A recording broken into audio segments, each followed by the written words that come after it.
Thank you. Remembrance Day is not about the celebration or the glorification of war, but to remember those who made the ultimate sacrifice in the defence of our country.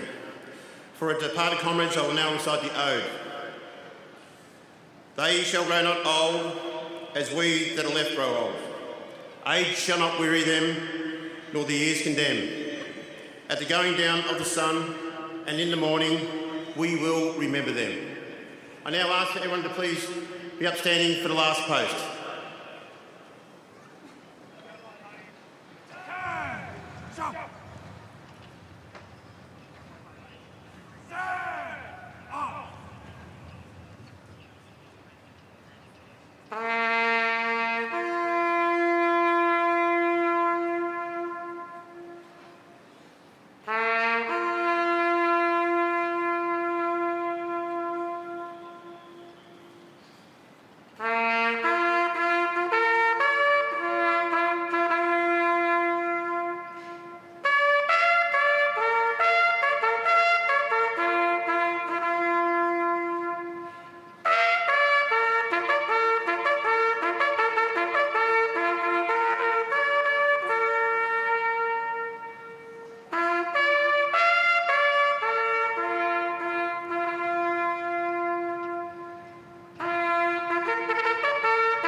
Lest we forget.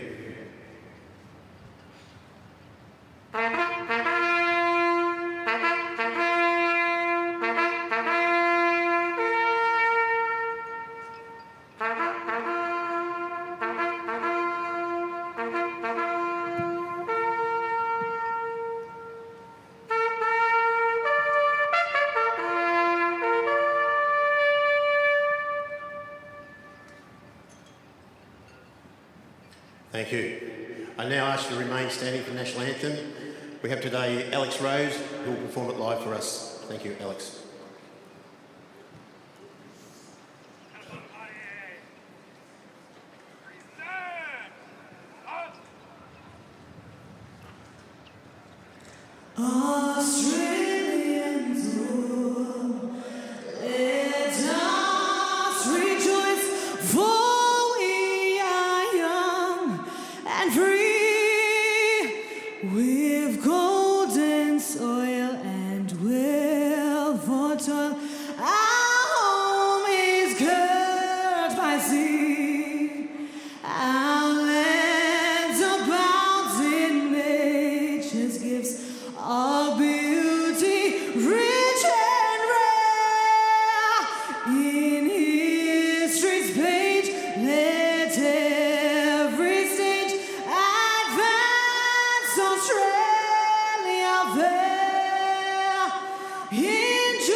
Fantastic rendition of the national anthem and very well respected the Remembrance Round ceremony. That's the Western Service crew, and that is Western United. And tonight, for the first time, they take on Western Sydney Wanderers, the team whose success in the west of Sydney they are now trying to replicate in the greater area west of Melbourne. Tonight they meet in Geelong. And as the teams remained lined up, the official crew from the armed forces are making their way off the pitch.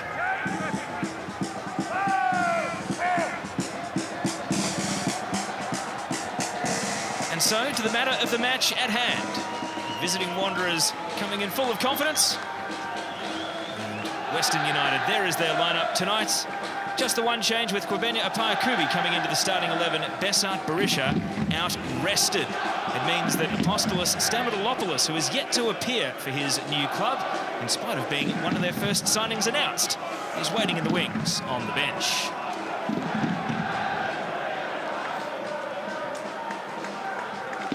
Western Sydney Wanderers, well, they make two changes, and it's two of their more decorated names as Nikolai Muller and also Patrick Ziegler make their way into the starting 11. It will be a first start for Muller.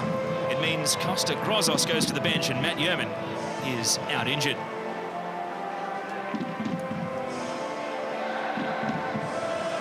Pierman Schwegler taking part in the warm-up.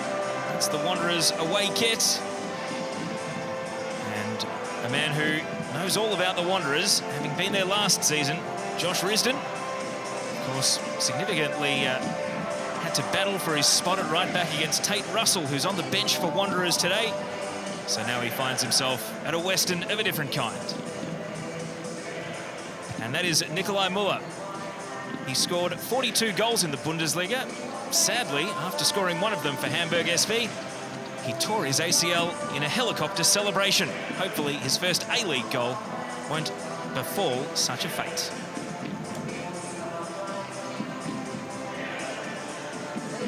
There's the inclusion. No Besart Berisha tonight, so Kwabena Apayakubi comes in. It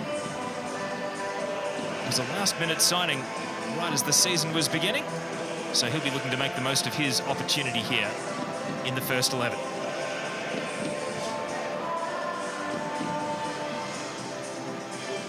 Forming a huddle against the sidelines here, Western United, for one last powwow, and it's an all-clubber. Trainers, subs, coaching staff, they're all in for this one.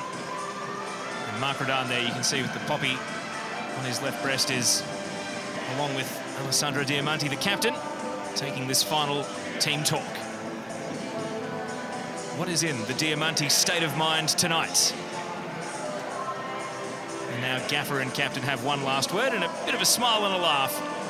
It's good to see them having fun.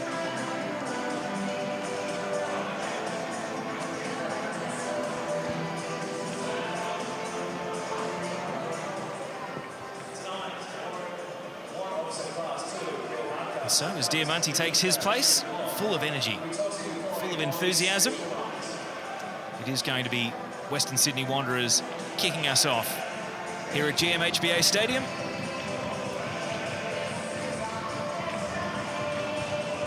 There is Kwame Yeboah. Waiting for referee Alex King's whistle then to get this one started. Saturday night in Geelong. The two Western teams meeting for the first time in the A-League. And will we get another Saturday night special out of the hosts, Western United, after their exploits against Victory last weekend? Robbie Slater, welcome. Yeah, well, thanks, Tao, and what a game that was last weekend. And one thing you can say about Western United, they've been very watchable at the start of, the building of their history, if you want. They don't have history against the Wanderers, of course, and each game we're finding out a little bit more about them. One thing I do know, and you look around their team, there's a lot of experience and a fair bit of quality. This is a team that is built to win now, not in the future. And with the ball being cleared down the line, Kevin Muscat, welcome to the broadcast.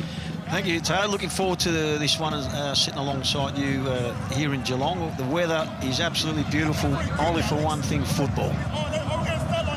A little bit of wind around outside the stadium, but protected somewhat by the ever-growing stands at the Cattery, as we see the ball hooked long up to the halfway line, and a solid header coming through from Ziegler on his starting return. Now Mitch Duke trying to use his strength. Long ball from Risdon. And the header this time misdirected, so Western United will have a chance in their attacking half.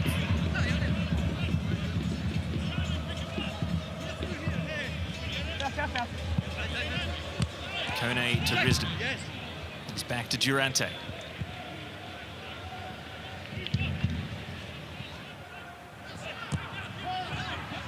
Yatek. Many veterans in this Western United team. Durante another. Lots of maturity, lots of experience. Connor Chapman, flick on, Diamanti, the briefest of touches.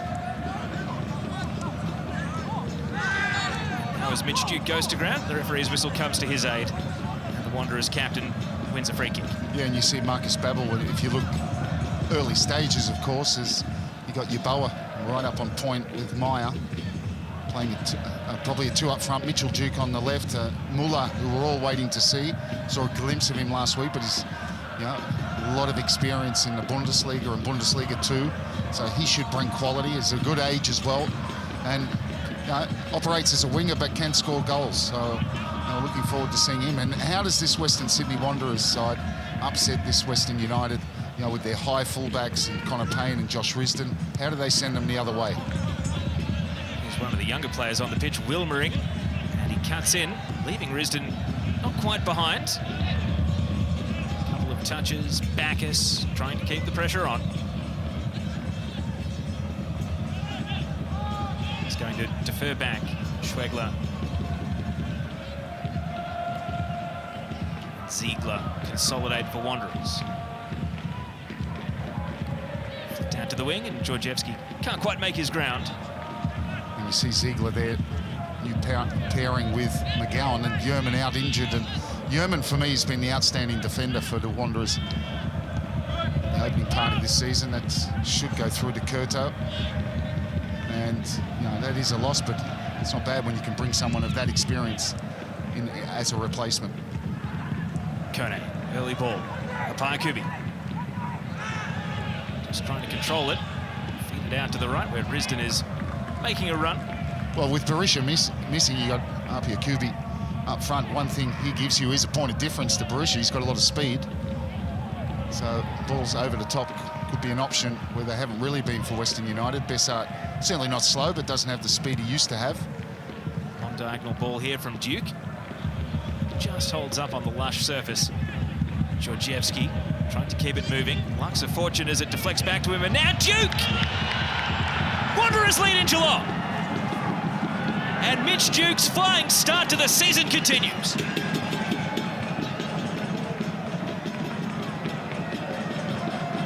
Wanderers with a goal inside 5 minutes, and Mitch Duke provides. Oh, what a start. And Georgievski, just determination gets him through. The ball, the long crossfield ball comes in. Georgievski comes in and he's trying to slide it in for Yeboah. Gets a second bite. What a finish that is. Beautiful finish. Just passes that one into the back of the net. Opens himself up inside of the right boot. Doesn't go for power, goes for placement. And from a coaching perspective, boys, throughout the week they would have been discussing their start. After the 6 or 7 minutes that they had against Victory last week, they would have been discussing their start and getting on top of teams, and all that's gone out the window very early on. So it'll be interesting how they respond now, considering they've conceded first again. And as you can see from the stat there, 4 goals in 5 for Mitch Duke, and the finish, the confidence, first time, beautiful technique. And Robbie, we were there when he signed mid-season for Wanderers last campaign, and you could see the noticeable difference his presence, his influence on the game can make, and it has continued, fortunately, into the new season. Yeah, it certainly has, and even more so, and so much that Babbel saw in him that he's made him captain, club captain, and he's wearing that with pride, and he's certainly leading from the front, literally. And we know about his energy, his enthusiasm for the game, and that rubs off on the other players. So behind to the early goal again for Western United. What's their response like this time? Yatek to Gulam. Trying to squeeze it in the middle, and Yatek will go and win it back. Risden. Deflected cross. And the attempted volley was right there from Scott McDonald, trying for his second in as many games. Wanderers already having scored once, trying to exploit on the counter again, but Western United a quick back in transition. The task here for Georgievski. Meyer.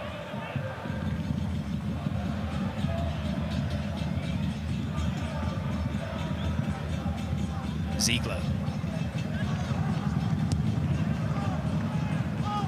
And as Daniel Lopar gets a touch, it is a battle of two foreign keepers tonight. Lopar, the Swiss. Curto in goal for Western United, Polish. Interesting that there has been some chat about trying to play more starting 11 Australian goalkeepers in the A-League. Well, tonight is the showcase of perhaps two of the more credentialed non-Australian keepers in the league. Well, there's been so much talk about the use of young players in the competition so far, and we certainly haven't seen that from goalkeepers. I tell you, from a manager's perspective, they just want their goalkeeper to stop goals going in. Foul here will get Scott McDonald and Western United out of trouble.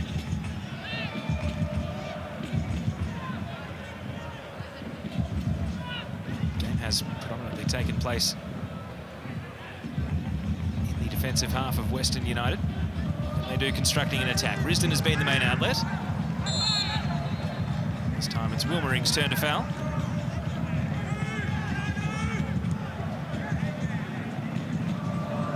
See Diamante on the ball. He wants to get it going quick.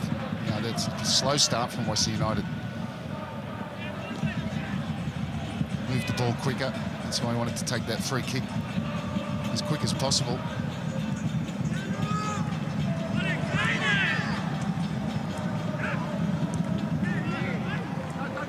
Backus almost had his pocket picked. Pressing up was Kone. Now Paya Kubi to join him. And Meyer is to get out of trouble. Now he can feed it to Muller. His starting debut tonight, Nikolai Muller. And then too clever by half as he just gifts it back to the keeper. Well, one thing you like about him straight away is that you notice is he gets the ball and he eats up that space. He doesn't hesitate. Didn't get his finish right in the end, but certainly looks to be very good ball at feet.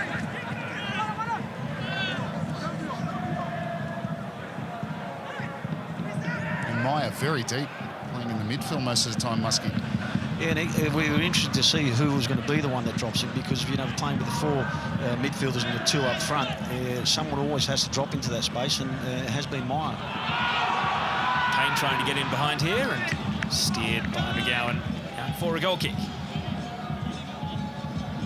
Well, to continue on that point, we were debating pre-game if it was going to be a 4-3-3, would it be Duke in midfield, but you wouldn't move him out of the forward line on his current form, and so Meyer's the man who is going to be playing a bit further up the pitch.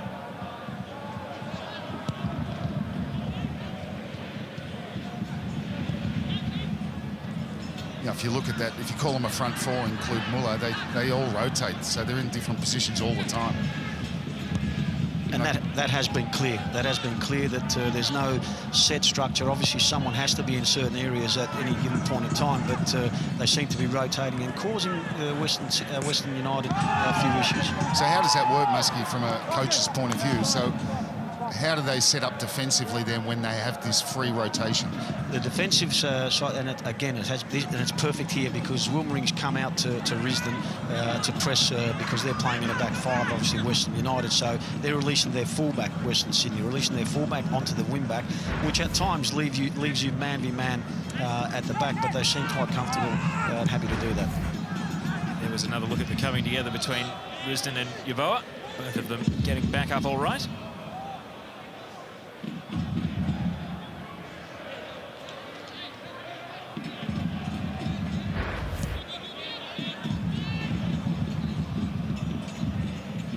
Another look at the goal that separates the teams. Tremendous finish. It really was just calm. One touch. And that was how good the pass was from Georgievski. He didn't need a first touch. His first touch was the shot. As you say, just guided that past Curto. Had no chance. As you saw there, top of the scoring charts with the majority of this game still to go to try and stand alone. Chapman. Is this the response from Western United? Kone. Risdon. Wanderers trying to stick to the task here, and Kone able to outfox Meyer, not once but twice. But then cuts it back to a foe. Interesting duel, more than 70 years of age between the two as they danced on the wing. And then was Western United reload. Risdon's header, and Abayakubi caught behind his man as it's sent behind for a corner. Most promising attacking passage of the night, though, for Western United so far. Yeah, and that little passage there, Muskie just pointed it out, is nearly a replica of the goal they scored last week at Amy Park, at Marvel Stadium, sorry. The difference, the major difference, Bessar Barisha gambles and gets across the central defender, which ended up being an own goal to James Donaghy. Hard to believe that Western didn't realise it was their corner there. It's not often the player accepts the throw instead of the set piece. So Diamante now measure out his run-up. On delivery for the first of the night, Durante with a free header! All on his own at the back post, and the outcome was inevitable. Western United draw this one level, and the Western service crew are celebrating. Well, Diamante with the corner off the boot, I'm thinking it's gone a little bit long, but Durante just hung at the back post, and it's a thumping header. It's an absolute thumping header. Here comes, he goes to the back post, and it's on Georgievski, and you've got to ask, Durante's probably one of the major threats. Why is Georgievski picking him up? You've got bigger players there that I would have thought would have been picking up someone like Durante. Take nothing away from the header. It's a thumping header, and it's a great reaction from Western United to get back so quickly into the game. First goal in Western United colours, and just his fifth, as you can see there, in 318 A-League games. But it's a timely one because this game has made a flying start, and Western United, with their reputation already starting to build as the entertainers, maybe not just the team for the west of Melbourne, but the team for the neutral as well, if the first 13.5 minutes are anything to go by. Well, it just shows you the importance of set pieces. Already this season, we've seen so many goals from set pieces, and Muskie, as a coach, you look at that set piece, what would Babel be disappointed with there? Well, knowing JT and having worked with him, he'd be very disappointed because you know, they set up Western Sydney set up marking there, and a couple in zones, and the ball's gone to the far post, and you've got to be making contact there with Durante, and Georgievski will also be disappointed with his effort. So, are you a fan of zonal marking? Or taking responsibility? That's your guy. Well, if you're zonal marking, you're also taking responsibility. You know, there's a lot of debate about being on the post and not being on the post. The reality is you're marking somebody there. So if you're marking somebody to clear the ball, you don't need anyone on the post. But having said that, from that position, the answer to your question is on half and half. I like the zone and also man-mark. An aerial duel. Backus takes command and releases Georgievski, who will be keen to make amends after being caught out at the set piece. Can he turn provider? It's good keeper sweeper work from Kurto. Yeah, Kurto does that so well. You see it week in, week out. Really sweeps at the back for that long ball that goes a little bit too far, and it's about timing. You know, he makes it look easy, but his timing's got to be spot on. Of course, that man, that's why he brought him. He knows him so well. The outstanding season. He was the goalkeeper of the season last year for Wellington, and Mark Rudin, when I spoke to him, said he was the #1 target to get straight off when he was building this side.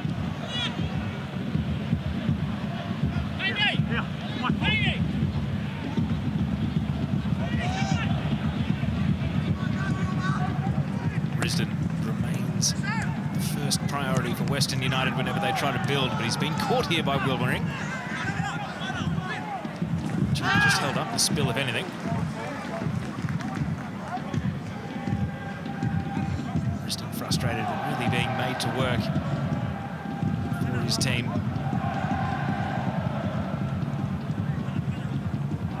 Barely called Connor Payne's name over on the left side because they have been hugging the side nearest the cameras. Yeah, Connor Payne's been doing a lot of work defensively, and that's good work from the Wanderers. That's what you want to do to this Western Sydney side, is try and force back Risdon and Connor Payne. And alternatively, when they attack, they do leave spaces out in those channels, and we've seen Georgievski get into that channel a few times already in this game.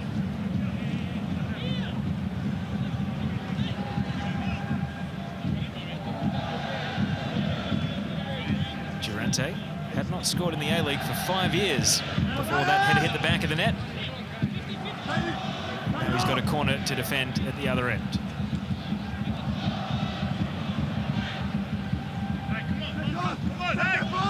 Western United, one corner for one goal. A lot of Wanderers got in store here. Give him and Schwegler to take.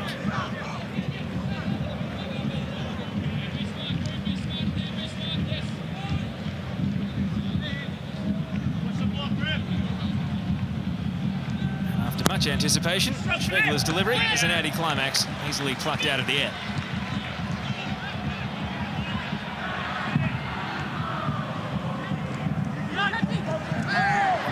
Sent sprawling. Yeah, and 1-1, and one thing we haven't seen is, you know, so-called danger men for Western United. Scott McDonald was excellent last week in that win at Marvel Stadium over the Victory, and we haven't seen much of Diamante on the ball, Kone on the ball, McDonald on the ball. Meyer with the header against Durante this time, but to no great effect. Gould sees it out for a goal kick. There he is, McDonald, and you know, not playing in a position most Australians would remember him by, his time at Celtic with the Socceroos as an out-and-out 9. He sort of reinvented himself as I don't know what you'd call him, must be an 8. He's got a couple of responsibilities. I mean, you see a clear difference in where he positions himself in possession and out of possession. You know, certainly in possession, you know, he's getting close to the striker last week, Bess, and Kwame today, to get on the end of things and be able to create. That foul from Ziegler will bring the first booking of the game. Yellow card out of Alex King's pocket for the centre-back from Wanderers.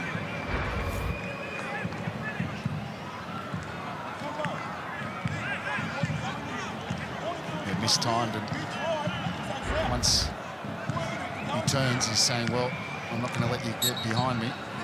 Pretty easy decision for the referee. And really no need, Ziegler there. The ball's into him, you know, he can't get it from that position. He's got his body between the ball and the defender, and really only asking for trouble.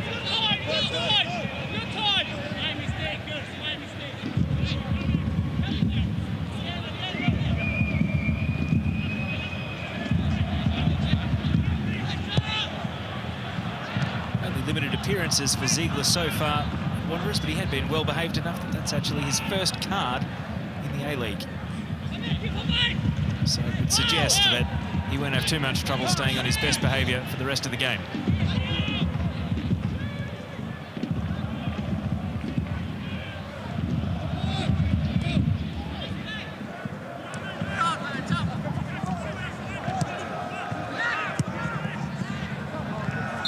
Has been put out here. Unaffected. Kone. No, he's coming off. He broke the rhythm and popped the ball straight out. You can see from his body language that he looks very resigned. Let's throw it down to the sidelines. Archie Thompson. Yes, I just seen him grasp his hamstring just a few minutes ago, and he obviously signalled to the bench and no good to go on. I mean, he was doing quite a lot of work in that first period, so yeah, really disappointing for Western United, considering how much play comes through him.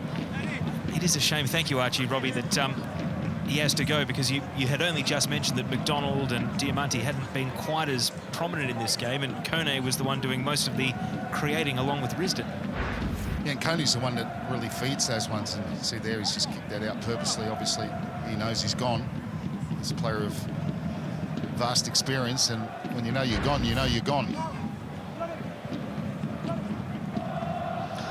And from a tactical perspective, it'd be interesting to see how Western United is set up now, because, you know, you've mentioned Diamante, you've mentioned McDonald. Kone is the one that joins them to make that fourth attacker, if you like, but he's also the one who gets back alongside the defenders and does a lot more dirty work and defends more than those two. So it'll be interesting to see how they set up from here. Saw the Durante goal there. 120 games going all the way back to October 2014 since his last A-League goal. So the sub has gone through. And the sub kind of looks very disappointed there, and you know, it's a hamstring. You're looking at, you know, probably 3 to 4 weeks minimum. But interesting that they have changed because Aaron Calver, as we know, is a centre-half, is signed from Sydney FC, who played really well last season. Well, he's gone in right back, pushing Risdon up the pitch. So a number of Sydney FC fans had actually been scratching their heads saying, hang on a minute, we lost Aaron Calver for him to sit on the bench at Western United. Well, now he's got the balance of a match to show what he can do.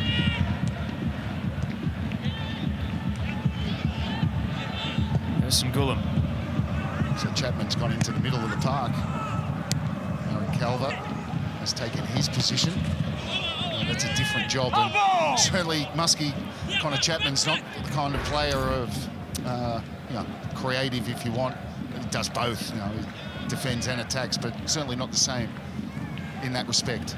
It's very early, as you said, Robbie, but Calver has gone into that third central defender role, and Chapman, who's played as a midfielder in career in recent years, comes in and replaces Kone's position. McDonald. Bit of a risky challenge from Bacchus, right on the edge of the box, and then a scuffed shot that nearly worked out. Needed a little touch from McGowan. Well, it nearly became a pass, but I think he's hit it into the ground, Scott McDonald. He's shifted the ball, made a bit of space, made the half a yard, and he's gone to strike it with his left foot, got it all wrong.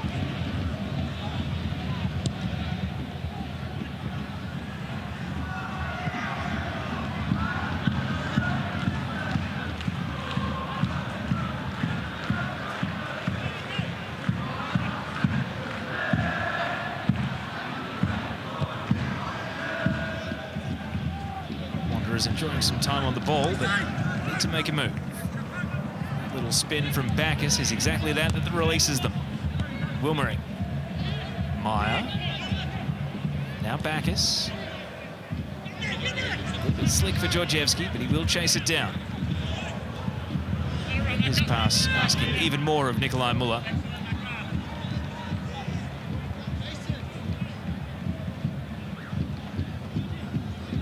See walking back to the halfway line, Diamanti talking to Arpia about maybe his positioning and the role he wants in, so, you know, being a leader on the pitch. Kone now with the puffer jacket on. Sort of throwing the drink bottle in frustration when he went to the bench, but he's got to redirect that energy to supporting his team. Diamanti, maybe he'll a bit more prominence in this match, and this early ball to Connor Payne might be it. McDonald and Diamanti caught his teammates flat-footed. Yetek. And now Payne with time and space.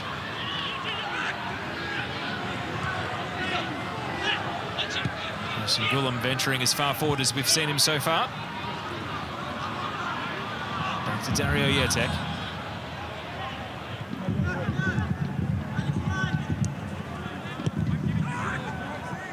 The blind pass this time by Risdon concedes possession. Yeboah. Misdirected down the line by Wilmering. It's pretty congested, isn't it?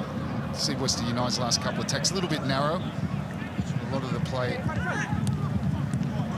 not much space in that middle of the park at the moment.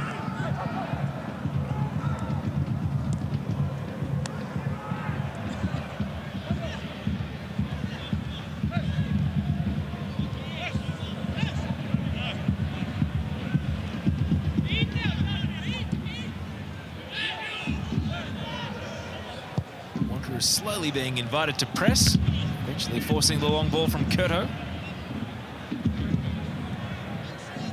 Western do get out of it with the throw-in.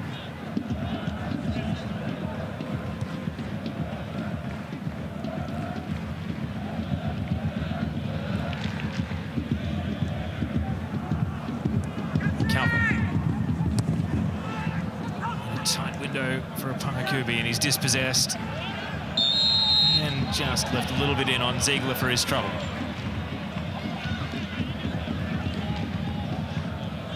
And that has been a trend there, you know, throughout the game, where Western United are trying to take the fullbacks inside with Diamante and McDonald, but Bacchus has been tremendous in blocking that space and defending in front, if you like, to be able to shut things down and be able to transition to attack for Western Sydney. Georgievski getting a run up this time. He's running towards a 1-on-2. McDonald took care of it before Payne was needed.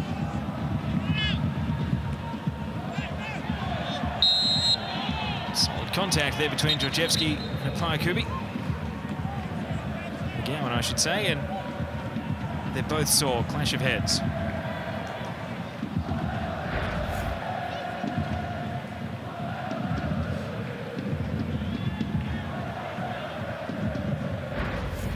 Unfortunately, nowhere near the ball as he nodded in there, McGowan.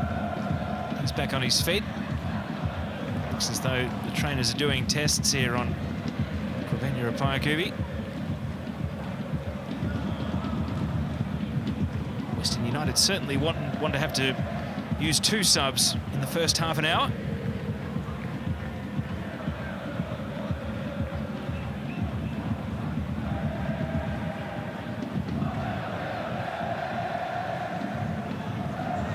Of course, with 7 on the bench now, it does mean you get more variety, more choice.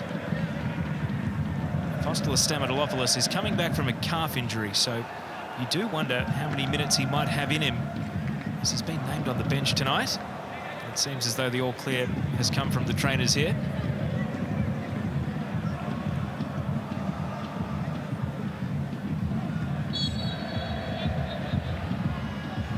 And now he does return to the pitch, so the full complement of 11 is restored. Diamante clattered.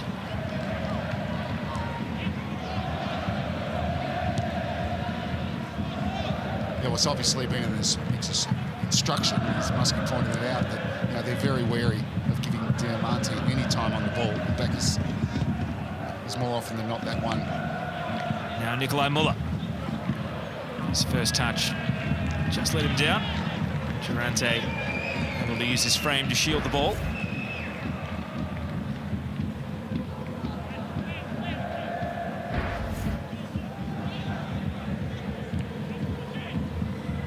Diamante back up and moving. Of course, he does have happy history against Western Sydney Wanderers.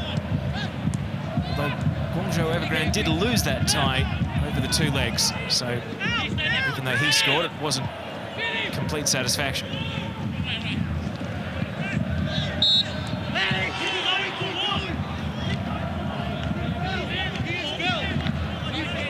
Yeah, I think Erson Cullen, what Mitchell Duke's saying there is he just felt that's experience, because his first touch wasn't the greatest, and Duke looked favourite to maybe pick his pocket there, and he goes down very easy there.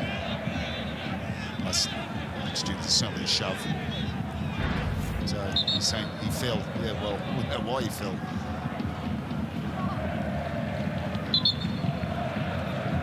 So 30 minutes ticked by, a goal each. There's a good ebb and flow to the match so far. Who will be next to take the game on?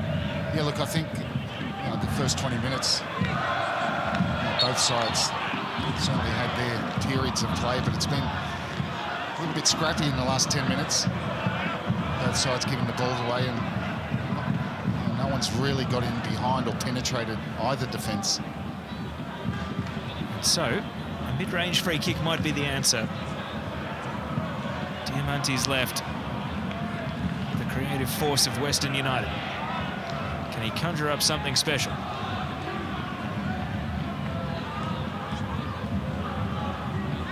Already one-headed goal tonight. Can they double it here? Diamante. First contact is for Wanderers, and it does clear the ball. And Durante is not letting Yeboah escape.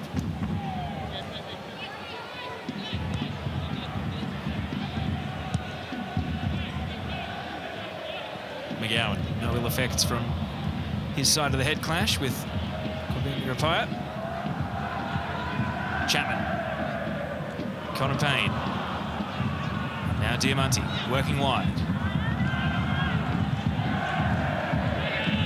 Jurtek.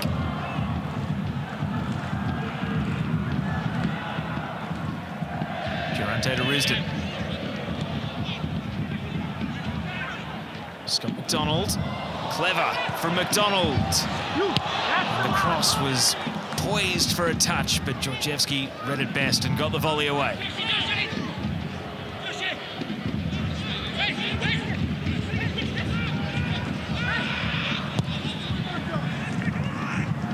Gullum called for the ball. Sends it back from whence it came, and Diamanti, that was acrobatic.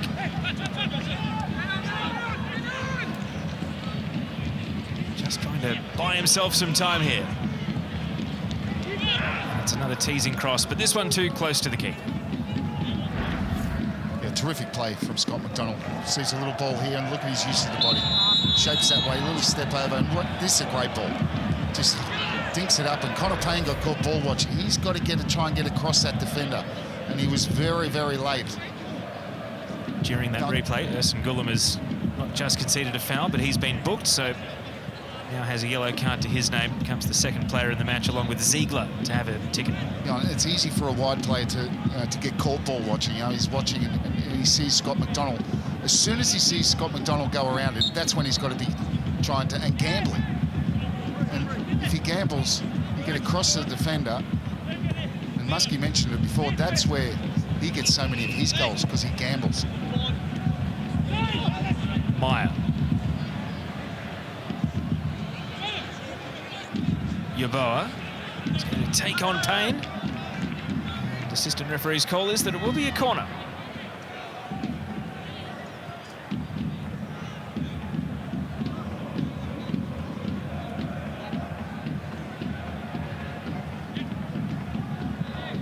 So Schwegler, whose last corner was easily caught by Curto. Let's see if he can ask a more pressing question of the Western United defence this time.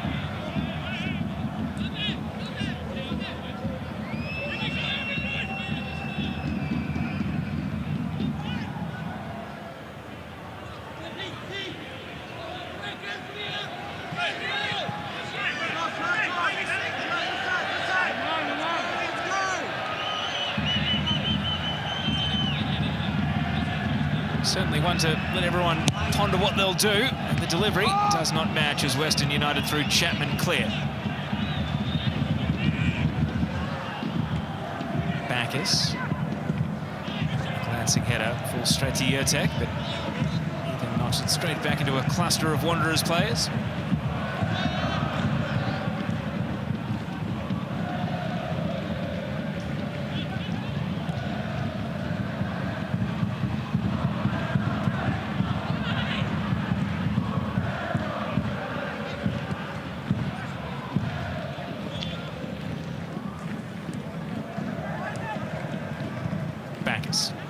The quick spin. The ball to Georgievski has been used quite a few times, but Western United awake to it there. Gullum throwing himself at the ball.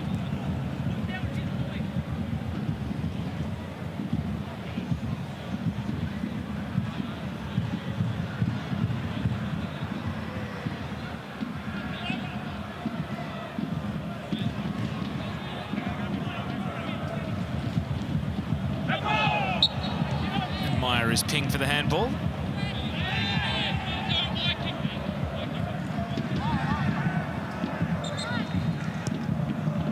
And a quick escape, not allowed here for Western United. Referee insisting they come back and start from the place of the infringement.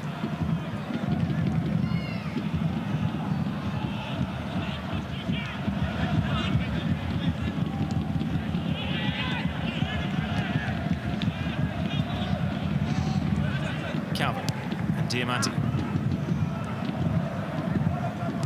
Safe to say the game has suffered a bit for the departure of Panagiotis Kone, not just because of his involvement, but the effect it's had on Risdon's involvement in the game as well. He's faded significantly. That may also be Wanderers waking up to the danger he was presenting, but it certainly affected the tempo of the match. And add to that, that when Risdon is getting forward, he's dragging Wilmer out of that left-back position. When Kone was in the park, he was actually trying to make a forward run into the space that was left behind, and that doesn't seem to be in Chapman's makeup at this present time.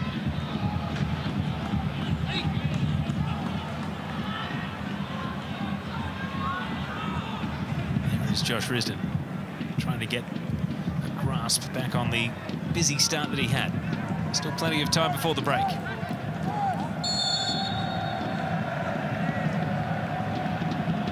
The referee here has seen a shove, and he's just giving a warning to Payakubi.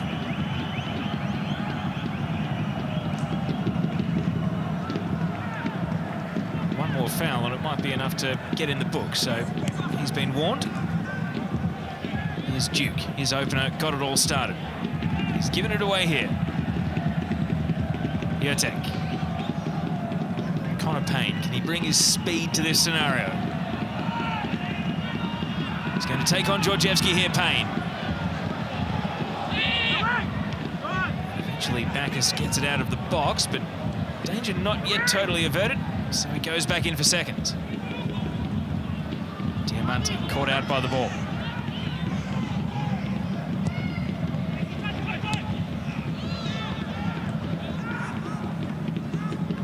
Durante, good use of the body.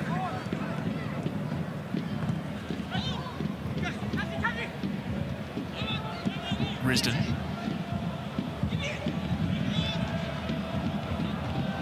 Looking up at a lot of bodies and a lot of traffic to try and navigate a way through here. Diamante, and this time as he goes to ground, the shove is enough. Free kick in a dangerous position, and Mitch Duke may, well, he protest. It's another free kick that is of great danger. Well, it's a silly foul. It's clearly a foul, and it puts his side under pressure. It's a good, decent position here. Mitchell Duke. It's because he's so full of enthusiasm and he's so strong. But McDonald was in clear possession of the ball. It was clearly a foul. Just wonder here, difficult one for a left footer. Jurtek there as well. As they have the discussion, who do they agree will strike this set piece? Wanderers have put 4 in the wall.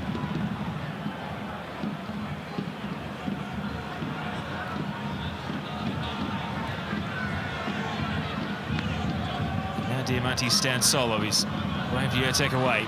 Leave it to me, he says.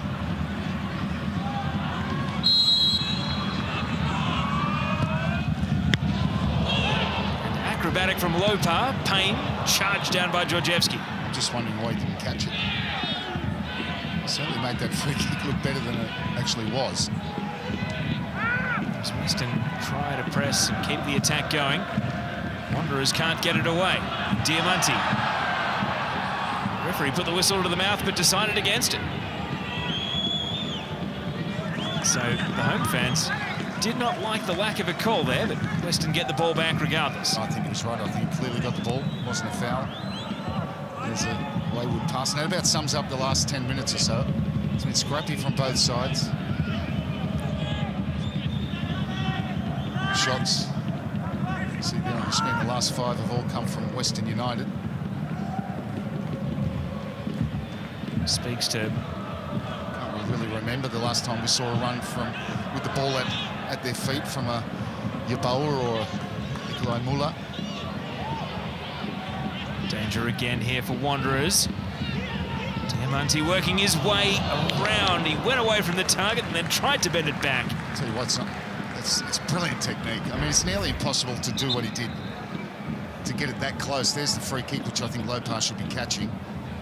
But Diamante picks this one up, nodded in by Risdon. Look how he uses his body, fakes again. Look how he wraps his boot around that. And it's fair distance in the end, but an impossible swivel. And creative once again from a forward run when Wilmering gets dragged out to address the ball. Diamante makes a run in behind him, drags the central defender out from there, and it causes confusion in the defensive ranks.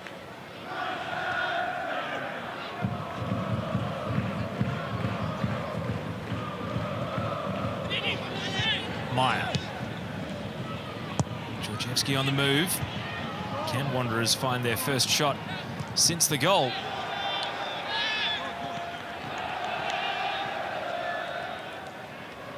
Foul once again.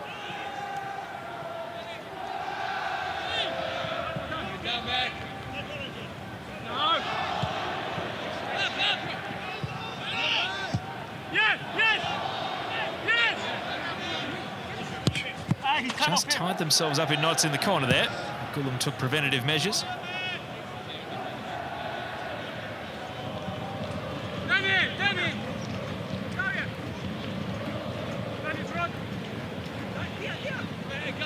Kind deflection means that it's Western United ball again, and that throw, not a good one from Payne. Is there a last burst in the remaining minutes of this half from Wanderers? As you can see there, Western United absolutely dominating possession at the moment and the flow of the game. Wanderers trying to strike against the run. Good hustle there from Yeboah. If nothing else, he's kept his team down in the attacking third.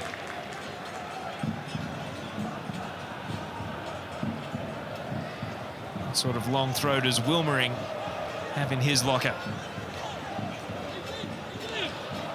It is flicked on, dealt with by Durante.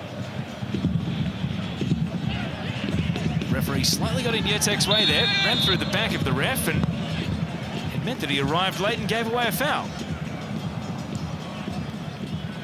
If the replay will tell us who was at fault here, was it ref positioning or the player lack of awareness? Well, that's the foul itself. Yeah, it's an interesting position. It's probably too far for a strike, and it's very central, so difficult to get an angle on this. See Wilmering there on the left-hand side. He's going to look for someone. Schwegler's corners haven't been the greatest. What about his free kicks? This one's going to find Durante's head once again. Just when it looked like he might have been out of the contest, he stretched that a little bit further and won the ball.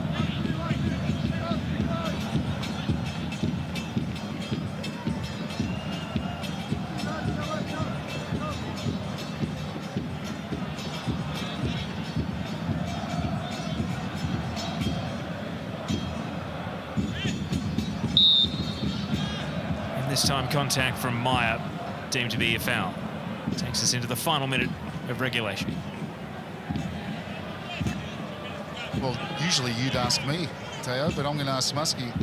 Who do you think would be the happiest of the two coaches going into the half-time if it stays this way? Well, right now, I think Mark Rudin and Western United.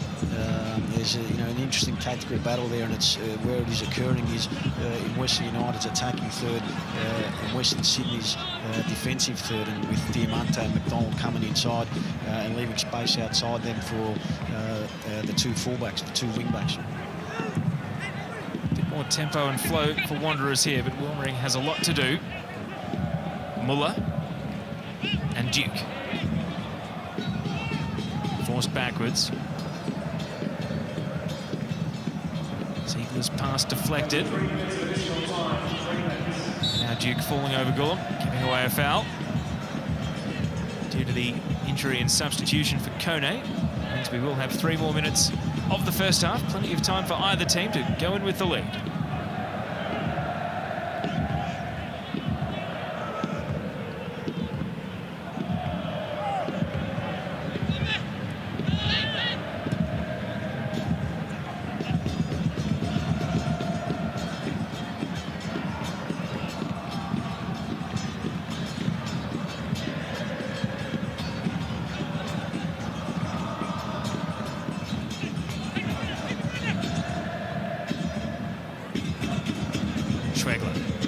Gives it away.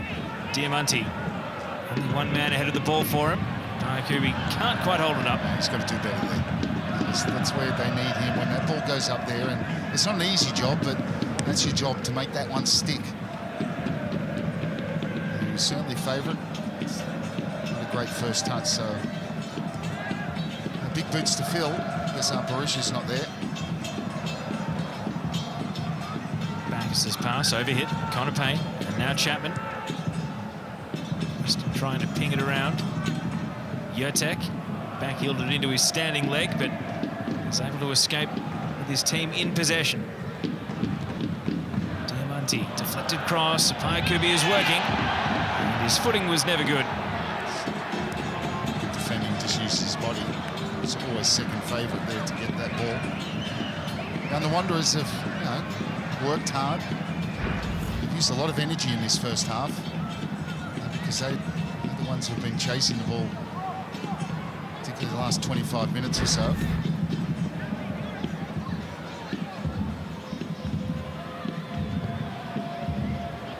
Babel will be comforted by the fact that Lopar really hasn't had a lot to do. And that's Western United's next problem. How they're going to create something, make the keeper work with all that possession. Nice by Muller. Bacchus beyond the reach of Meyer. Fayakubi can throw himself into this one. And again, he's just got the ice skates on at the moment. Feet give way again. It means with just seconds to go, maybe it's Wanderers with one last hurrah before the half-time break. Duke. And Meyer strength in his neck to get plenty of power on that header. The flag was up for offside, so even if it had been a completed pass, would have counted for naught. Wilson Brown over on the outer side. He was offside, but Alan Calvo dealt with it pretty well, and he's been pretty good since he come on. He's just slotted in there. He was excellent for Sydney FC last season when he was called upon, and there's a lot of surprises that he did leave Sydney. And so the game is delicately poised at half-time. Mitchell Duke struck early, but that was Wanderers' only shot on target for the entire half. They weren't able to replicate it. Andrew Durante scored an A-League goal for the first time in 5 years, and it's his equaliser that means the teams are going in level. Night has fallen in Geelong, but we are still no closer to working out a winner of this one. At GMHBA Stadium, it's Western United 1, Western Sydney Wanderers 1. Archie Thompson with the instant reaction. Thanks, Taylor. Yeah, here with Josh Risden, mate. You must have been disappointed with the start you did against last week against Melbourne Victory, but your positive things, you came back. Yeah, the boss has been talking all week about having a really good start, and yeah, we shot ourselves in the foot there, getting caught in transition. But you know, we've got back into the game again like last week, and just we just need to build on that. Okay, get back in the sheds, mate. Well done. Mitch Duke, 4 goals in 5 games, mate. What a start of season for you. Yeah, personally it's okay. Hopefully we can do a bit better as a team this second half, though. I think we're a bit off. Yeah, you conceded from a corner. A bit disappointed in that? Yeah, very disappointed. I think up until now we've conceded a lot of corners, but haven't conceded the goal. So unfortunately that's been broken, and we'll work on that in the second half and make sure we don't concede again. And they got Diamante, so he's a bit dangerous, but see how we go. Well done, mate. Cheers, mate. Okay, back to you guys.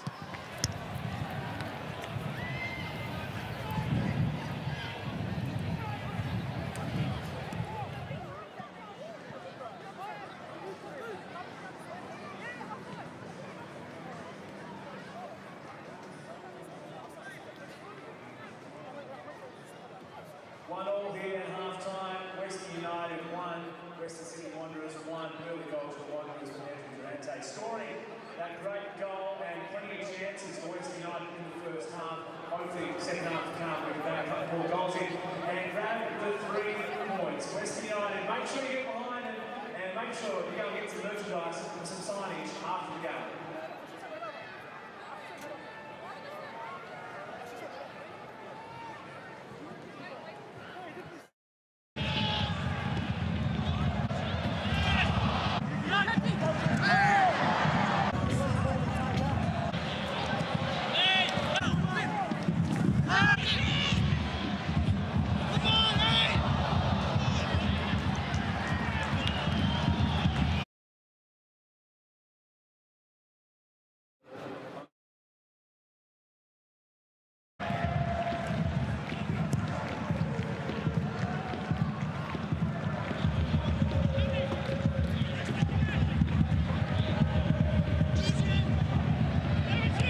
thanks for coming along. We'll see you next home game, yeah?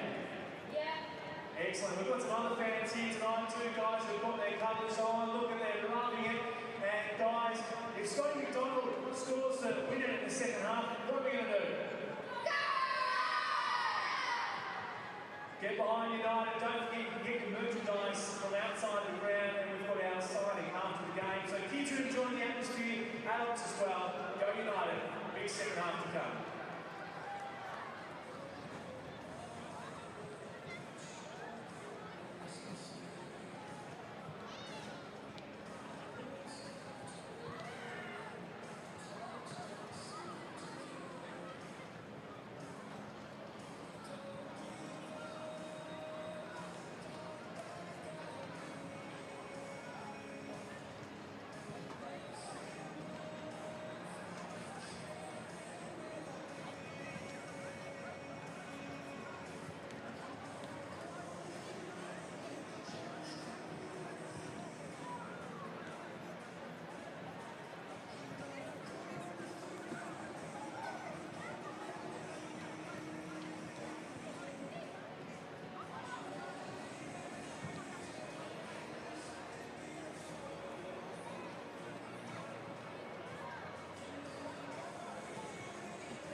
Andre here playing with the LED Roots. How you going, mate? Now you're scoring your goals. You seem to be going the wrong end. You're going to run forward and score a couple. Yeah. Now you're enjoying out here. Which team do you play for? Give them a shout out. And what are they called? The Jets. Mate, good luck. Get back in the game. I'm ruining it before you get a kick and a couple of goals.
Hello. Hello. I'm hearing myself. Aiden here, not Matt.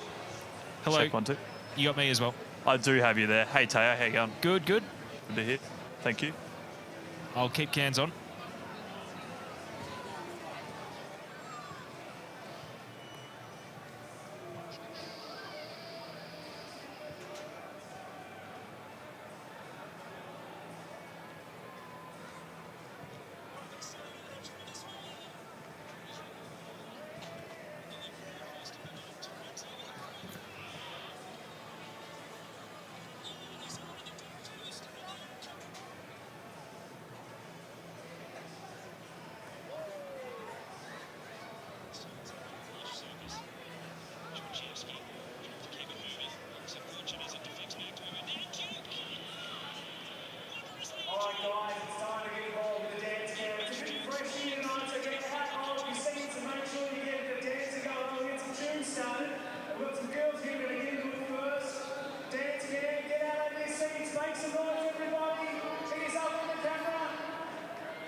Thank you, Tara.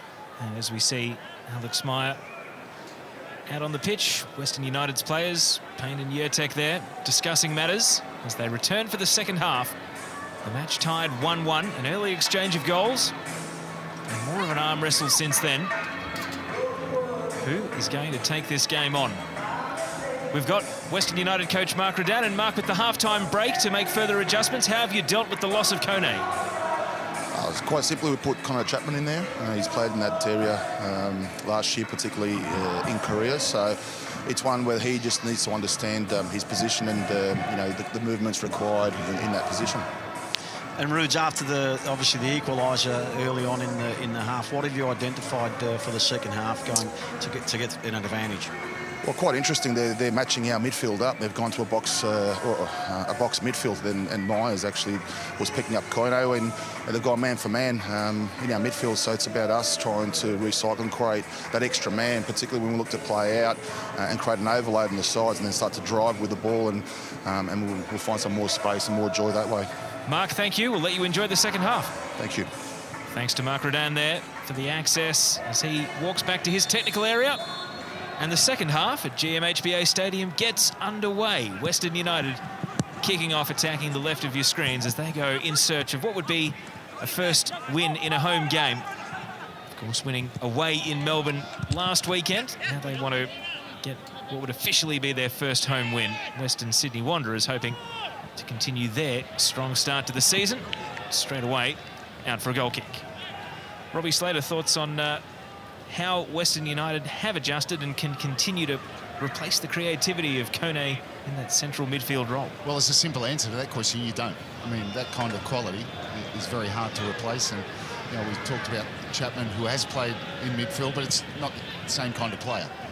So what it is now is the other players to step up. And interesting to hear Mark Rudin saying that they've matched up and then, sort of man-marking their danger play. Well, in that kind of scenario, you're looking for someone individually to break it, to do something special. A little bit like Scott McDonald when he went, if you remember, on the right-hand side when he little step over and crossed in a very dangerous cross. So you're looking for this kind of guy, Diamante, Scott McDonald, to really take the onus on that creativity and produce something. And of course, on the other hand, the Western Sydney Wanderers have got their own players. I'd like to see Muller get more on the ball, facing forward.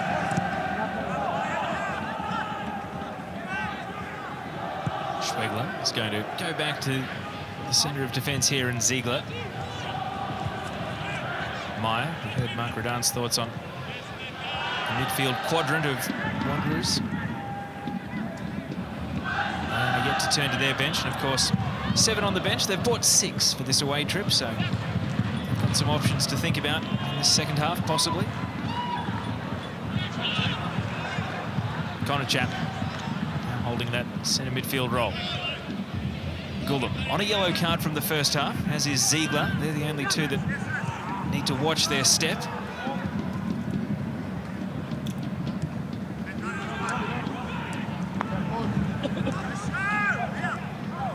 Being corralled, but able to use Yurtek for a bit of help. And now open field just to punt the ball into. The ball has been met by Risden. Diamante works back out of the box. What a cross! And what a good save! Scott McDonald is claiming it still may have crossed the line, but Lopar was equal to the task. And now Wanderers trying to go end-to-end. Yeboah straining to get to the ball. And now his shot is saved. And a nervous moment for Curto. And the game has come to life early in the second half.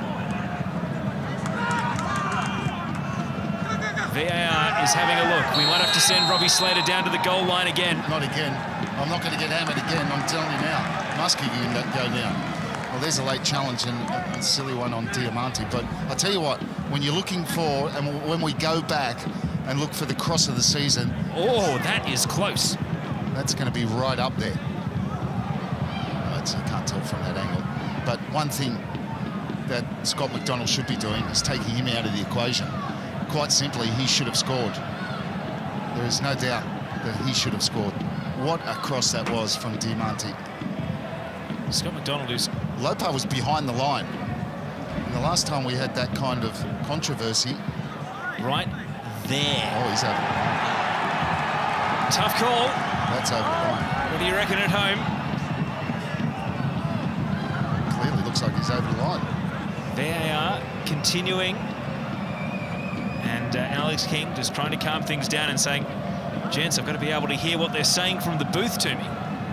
Scott McDonald was convinced he's got the goal-scoring instinct. And the longer VAR looks, the more you wonder, are they going to give it? That's over the line. I suspect this may be a goal. They've got the geometry tools out. Mate, they got more tools than I had. I'll give you the tip at Bankwest Stadium, but that's clearly over the line. There's no question.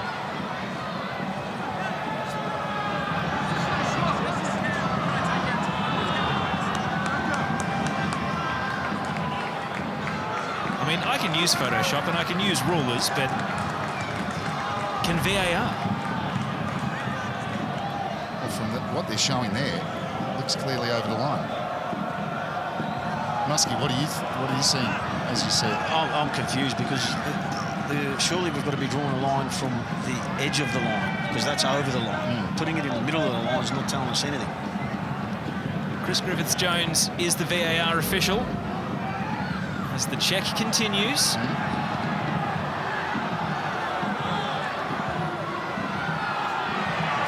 Nice shot. This is being shown on the big screen here at Cardinia Park, so the fans are following along as you are. It'd be quicker to send Robbie down to do his reenactment. Come on, Robbie, you're the expert on this now. I'm on my way. Now, Alex King appears to be heading to the monitor. They're asking him. I think he would have made his mind up.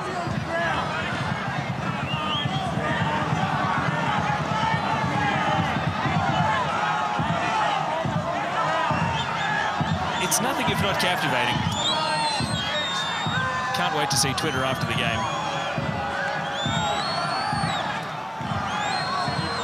Well, they're obviously talking to him. And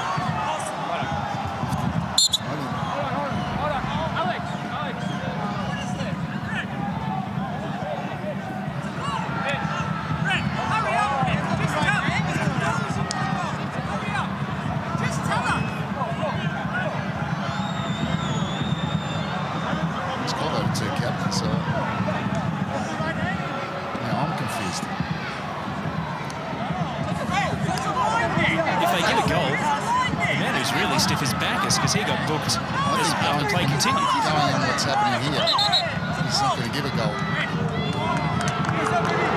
There you go.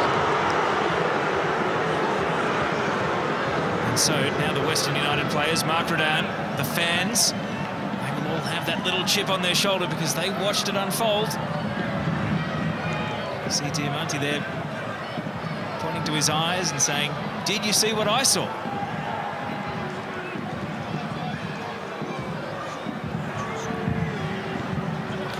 And so I asked the two experts next to me, did we get the right outcome?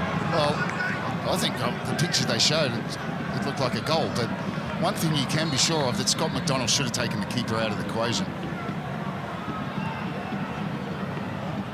And so the game continues 1-1 with a dose of controversy, perhaps to raise the stakes here in the second half. If Scott McDonald gets another chance like that, as you say, Robbie, he really needs to bury the header. And it might arrive right here. Lopa is having a mare at the last couple of minutes. His teammates are able to bail him out here.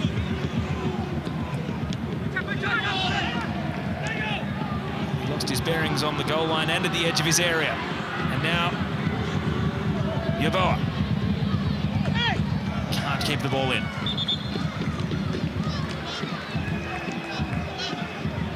Well, it'll be certainly sending social media into a frenzy. What a cross this was. You see, it's clearly onside. He should be burying that. He should be taking that keeper out of the equation. Scott McDonald was convinced it was over the line.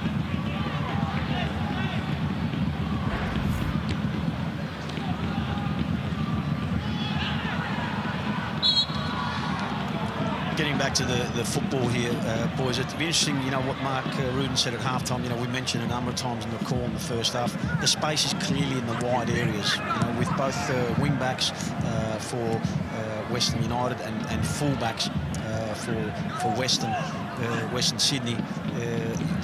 Which team is got to take the ascendancy and trying to create an overload in those wide areas, because both teams are very narrow in their front third. So the space is definitely in the wide areas. They're monitoring now who takes advantage of the space in the wide areas. Right on cue, a little duel. Carver gets the better of Meyer with the assistance of deflecting off the corner flag.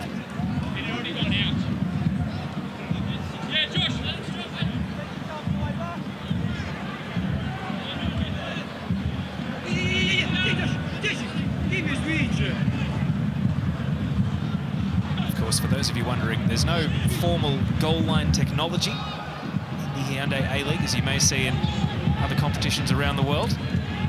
So VAR can look at the pictures, but they don't actually have what you might see in some of the European leagues as the formal goal line technology with the buzzer that the referee carries to be alerted that the ball's gone over the line.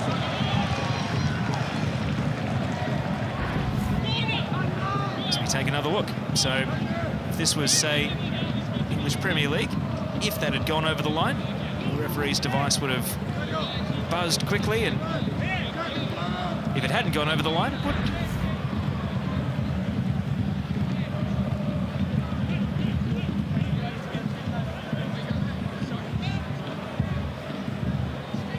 So, Wanderers, who had just the two corners in the first half, looked to Pim and Schwegler to provide here, trying to retake the lead.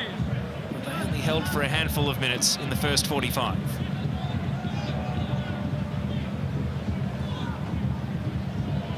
Schwegler eventually delivers. Nearly for Ziegler, and then the whistle came well and truly before that deflected, scuffed little shot rolled into the goal. So no protest from Wanderers on this occasion.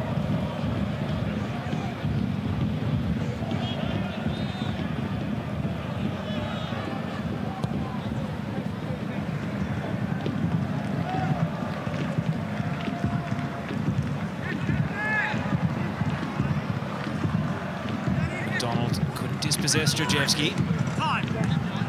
Payne now back to McDonald. He's able to work his way through a couple of opponents, and then he gets a horse collar tackle. Advantage given, and the referee will bring it back after McDonald was dragged down from behind. I tell you, he's done so well. Two defenders around him. He's so good at this, Scott McDonald. Really quick feet in a tight area. He gets dragged down here. The referee's credit, he was trying to play the advantage.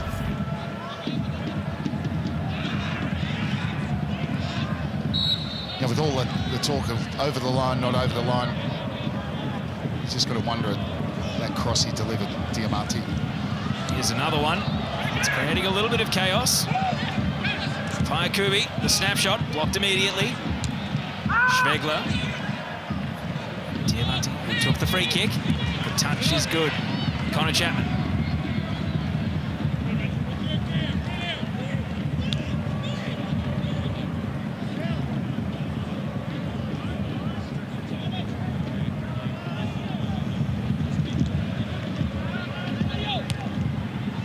Yotek. Connor Payne hits the ball at full speed. It's a good diving header. Gulam has never scored in the A-League. Payakubi! That's a way to silence the doubters! Kwapenya Payakubi puts Western United in front. That was a really good switch of play that started the move, and Connor Payne didn't hesitate. Muskie was talking about, which wide players were going to make the difference. This is what makes the difference. It's Connor Payne's positive first touch. The cross was cut out, but they couldn't cut it out far enough. This is a shot from Gulam. He's definitely trying to shoot here. And what a great first touch that is. Payakubi. First touch sets up the chance. It's almost a Berisha-like goal, if you want. Like one touch, swivels and hits it across the keeper. The keeper's got no chance there. That's a fine finish. will be a sweet feeling for Kwabena Apayakubi. Just his 4th goal, when you consider that he scored in the last round for Newcastle away to Brisbane at the end of last season, but wasn't able to turn that into a contract until right on the eve of the new campaign. He'll be absolutely buzzing now for the remaining half an hour or so of this one. The question is, what response do Wanderers have? After leading early, they've been headed.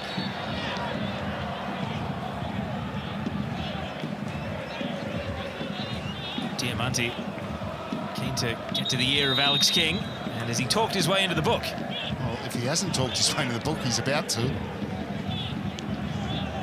What I love about this is, you talk about players of this quality. He's the biggest signing we've had in the competition this season, and there you see the passion. He's not coming in for a holiday. And don't underestimate it as well here. They've just scored, so how much of this is he hurt there, or is he just understanding the game, taking the sting out of it whilst they're just taking the lead?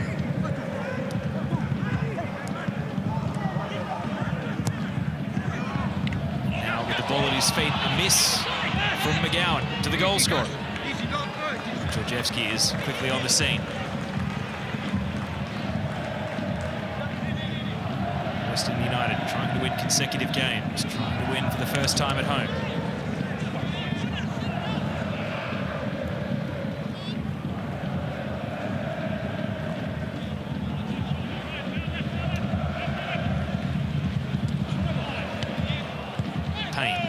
The game more and more. McDonald didn't have the ball on a string this time. Like a little tap of the ankles for Yeboah, but play continues. Now,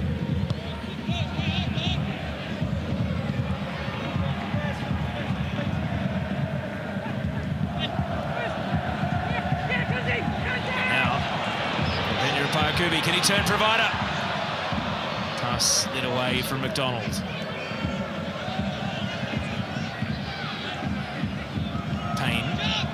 Chapman. Payne trying to lose Georgievski. Can't beat the near man, McGowan.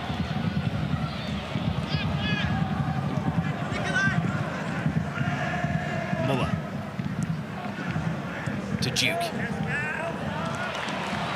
Calver was right there on his case. It's great defending from Aaron Calver. Waited for Duke's first touch and then accelerated. Calver, I was talking about him at the end of the first half, and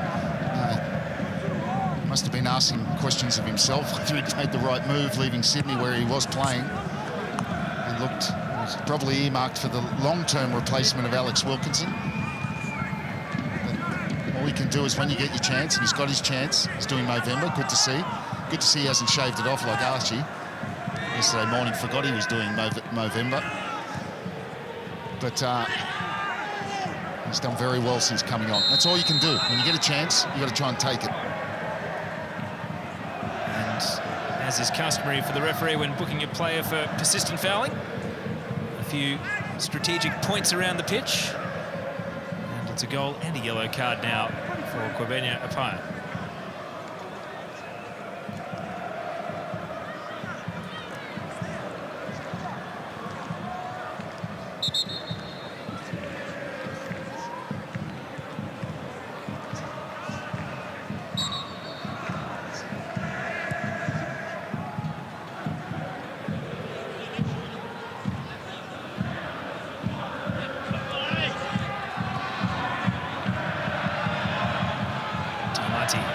Trying to release McDonald. Space to run. And then he lost his feet at the crucial moment and handled the ball. What a ball. He's putting on a masterpiece in his second half. That pass, absolutely brilliant from Diamante to release Scott McDonald. Here's the goal. Great first touch. Better second touch. What will that do for his confidence? Just looking at the Wanderers, Muskie, if you're Marcus Babbel, it's not really happening in the front third for them. If you look to the bench, the youngster Mo Adam is certainly an option he would be thinking of.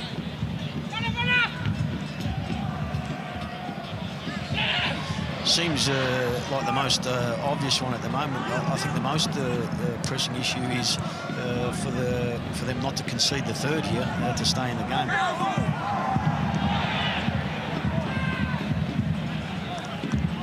Marcus Babbel up to the edge of his technical area.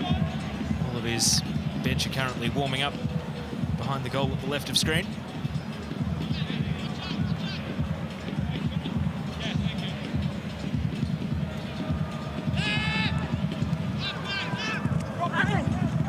Duke. Bending it into the path of Yeboah. No one in the box, though. He's got to wait for some support to arrive here.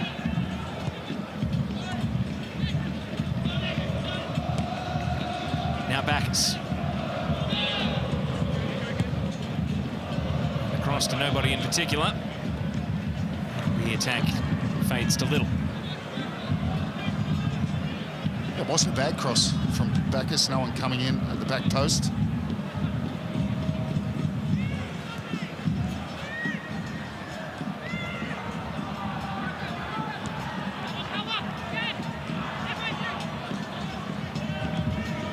Risdon. Attack with lots of space, drawing applause from Mark Rodan. That's really good play from Western United, switching from one side to the other. Now Connor Payne defers to Diamanti. His touch allowed Georgievski to come in. Commitment from Yurtek. Ball spills for Western United again. Risdon with a burst of speed. Hooked away. Well, again, it's a terrific cross from Risdon, and Connor Payne again. Now, if he wants to go to that next level, that's the one. He's caught ball watching again. He's just watched as Risdon's gone around his man. As soon as he looks like he's going to take him, he's got to be on his bike trying to get in front of that defender. It was exactly the same from a Scott McDonald cross in the first half. Into a 1-on-2, and Ersan Gulam shot on sight. Kind deflection. A bit of a ponderous touch from Risdon. Yurtek and Chapman, legs were taken out. Play continues. Risdon once more. And Scott McDonald. His close control has been excellent so far tonight, but he can't quite pull off the 1-2.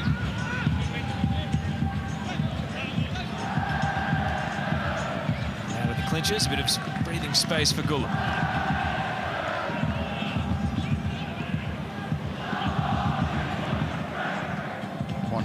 Looking a little bit tired. They've done a lot of chasing in this game.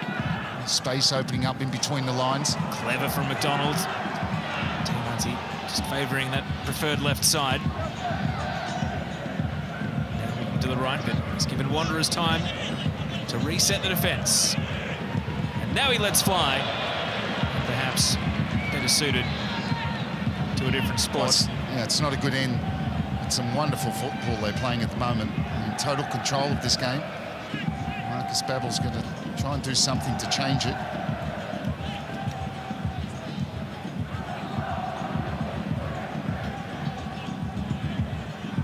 Dominant in the middle of the park with Diamanti and Scott McDonald more and more on the ball. And the shots reflect that.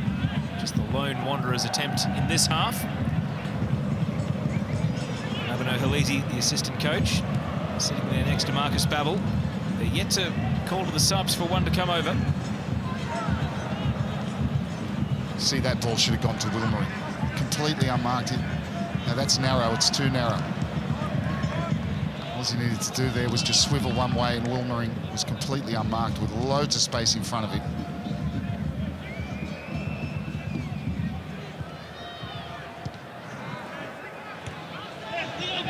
Work from Yeboah to bring the ball down. Nikolai Muller gets the foul from Yurtek. I think it's Diamanti coming in at the back. Coming in from behind. Maybe a set piece for the Wanderers. See, he chests this one, Muller, and there's the foul there.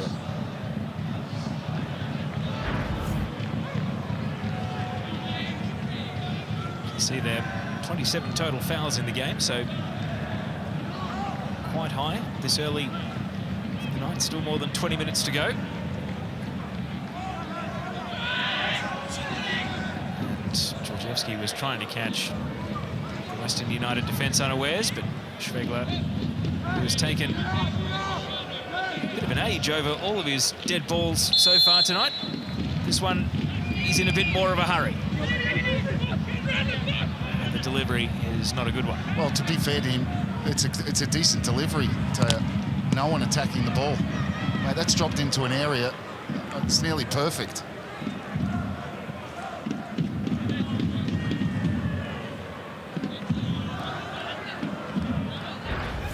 It's because no one attacks it that they make it look like a poor ball. Everyone's come central or to the near post, no one peeling around the back. Schwegler now doing the dirty work with a slide tackle there, well timed.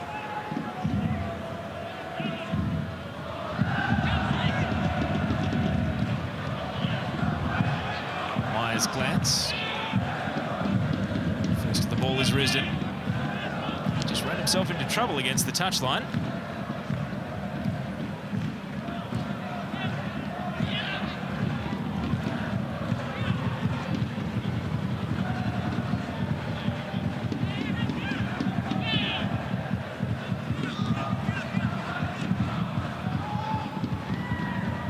Chance for Wanderers. Meyer with the header at the near post. And it is going to be a goal kick. It's Bacchus who gets around the back, and decent ball in, but he was already at the... Well, he's in front of the near post, so it was always very difficult.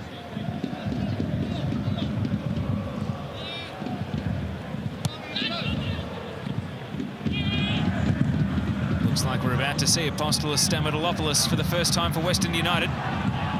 They'd love to greet him with a 2-goal buffer. As McDonald holds the ball up. Now turns and faces.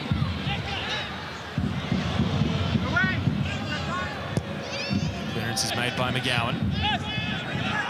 Gullum heard the shout from his teammates. He didn't miss that pass either. I hope they're keeping all these bits of Diamante together. That one with the outside of his left foot to find McDonald again. Vicious pass, and Georgievski just read it and intercepted it and can launch a counter-attack. Duke. Gullum using his body to block the cross.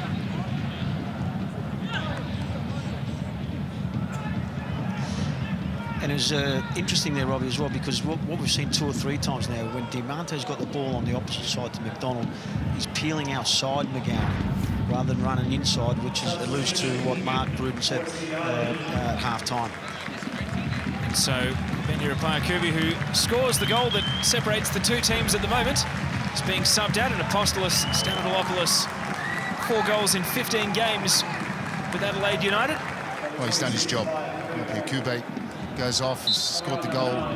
That's the important one at the moment. And he had a really good second half. Struggled a bit in the first half. In a tight first half. It was scrappy at times, but really good in the second half as they've taken control of this game. There's still plenty of time to go for the Wanderers. If it is another injury concern for Western United, you certainly feel for Payakubi. Of course, they lost Paniotis Kone to a hamstring in the first half. Stamatolopoulos himself coming back from a calf. And he's on the ball here. First touch in Western United colours. Chapman. Could have been a foul there. Play continues as the man, Yeboah, stays down. And now as the ball goes out, will the trainer be called? Or will Yeboah get up under his own steam? It was Connor Chapman who lost control of the ball and then he was sliding in. Let's have another look at it. First glance, I thought it might have been a foul. I think it is, to be honest. Been unlucky not to get a foul there. And there was the slide tackle from Schwegler that left that ankle worse for wear. Great shots from the Fox Sports cameras down at the sideline of the treatment being administered to Benya Payakubi. Wanderers have taken the bib off Mo Adam. He's been walked up to the 4th official. So Western Sydney set to make a sub, and Stamatolopoulos, who did get sent off in a game last year, is going to introduce himself to the Western United faithful with a yellow card here. Well, the reason he gets a yellow card because he has a heavy first touch. because of that, he's stretching and his studs were up. There's the heavy first touch and the ball's got away from him. Yeah, he's definitely a yellow card. And so Nikolai Muller's starting to move for Western Sydney Wanderers comes to an end after 74 minutes. Mo Adam is subbed on. Just didn't quite get into the game the way maybe Wanderers would have liked there. Muller, certainly a long spell, but they'll be hoping for more. Looks like a little bit of change of shape as well with Meyer now you know, going centrally and high. And as we said, Mo Adam coming out to the right-hand side here. So time for Western Sydney to really ask some questions of Western United's defence here, get themselves back in the game. Well, the thing is, if you're going to play Alexander Meyer through the middle, which I think is his best position, I don't think it really worked. He was sort of playing as like nearly a number 10. But if you're going to have him up the top, you know, he's a goal scorer, so it's about getting service into him. That's what they've got to try and do. Will the first sub for Wanderers bring new energy to their play? 15 minutes plus stoppage to try and salvage something from their trip to Geelong. Adam. Good ass. The experience of Sangulum showing there.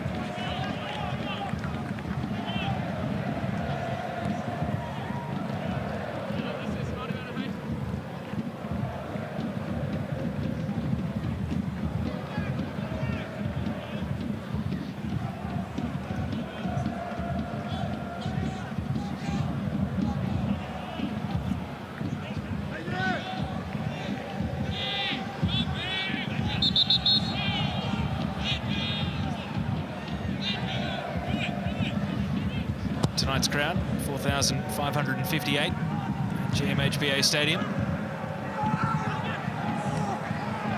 Will they get some more talking points to go home with? We've already had a mandatory VAR controversy. We've had injuries, we've had goals, cards. What we need now is a big finish. It's been the full box of what you come to expect from an A-League game. It's just a challenge and maybe the knee into the backside of Connor Payne or the hip. There are the Western United fans. They'll be happy that they don't have to use their third sub of the night. There's another forced change. Connor Payne is all right to continue.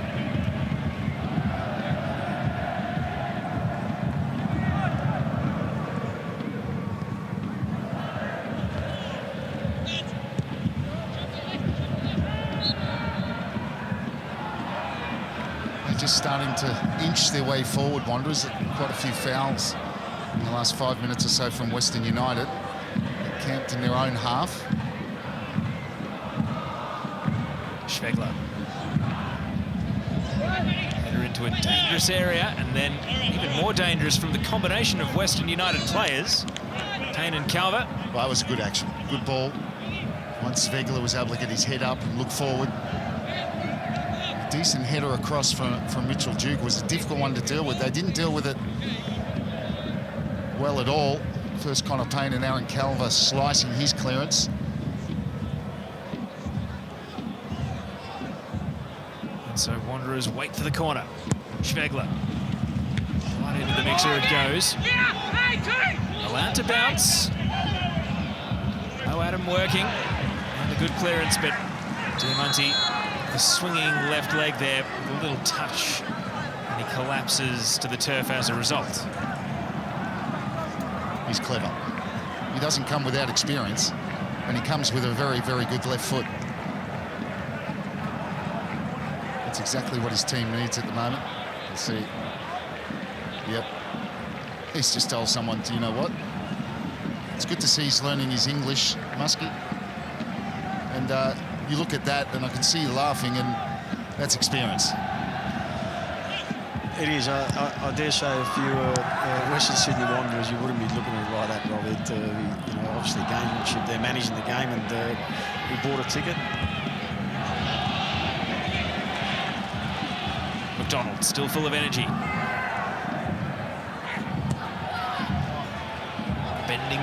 from Diamanti. And a lung-busting run from Risdon. And Stamatolopoulos with the snapshot.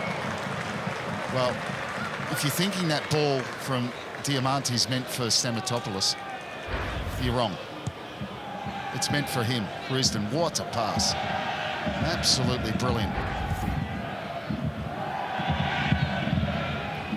And so that's what the current scoreline would do to the table.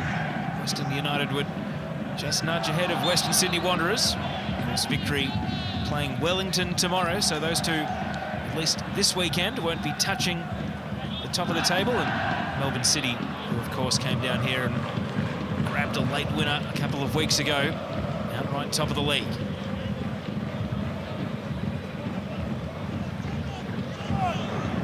Marker down, will he close it down with 10 minutes to go? Continue to look for a third that might just put it out of Wanderers' reach.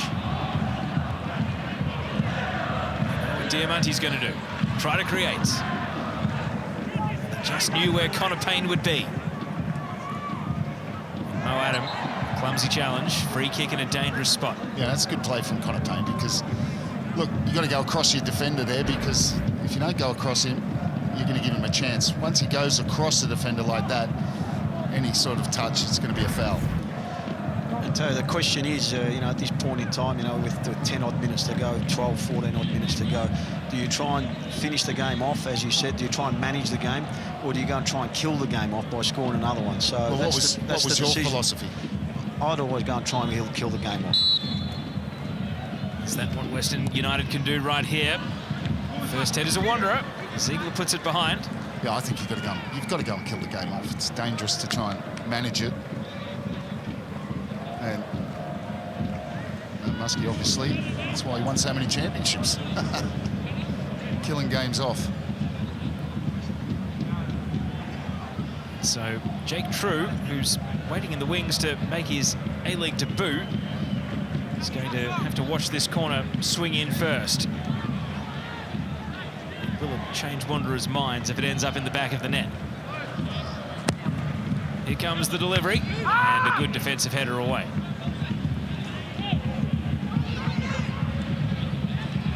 McDonald in space, numbers to aim for in the box. Does he go himself, McDonald? A couple of half-hearted claims for handball. Play continues. McDonald again. This time, plenty of Wanderers to defend.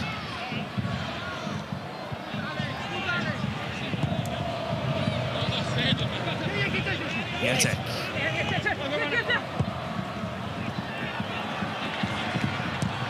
Cleared away.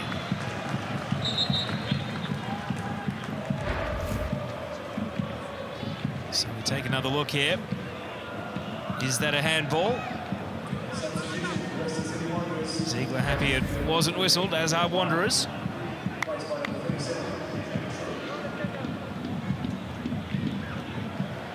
So Myers' evening comes to an end, and on comes Jake True,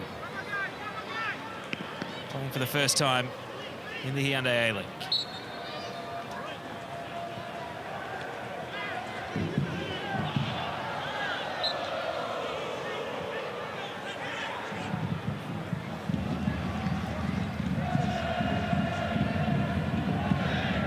McDonald finding more space as the game goes on. And he hits his own teammate there. Stamatolopoulos in the way. Now True, first touch. Trying to set it out in front of Duke. Didn't quite come off. Great play from Ersan Gulen there. Connor Payne.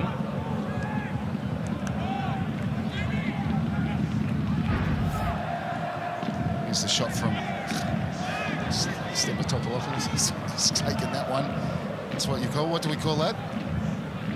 A falcon? A falcon, that's and it. We also call him Stamatolopoulos. That's right. Been struggling for that in the last couple of tries. I should just leave it to you, Teo. Notice Muskie hasn't even tried. Georgievski can't quite get to the ball. Oh, that looked like a handball from Gullum. And the assistant referee was all over it.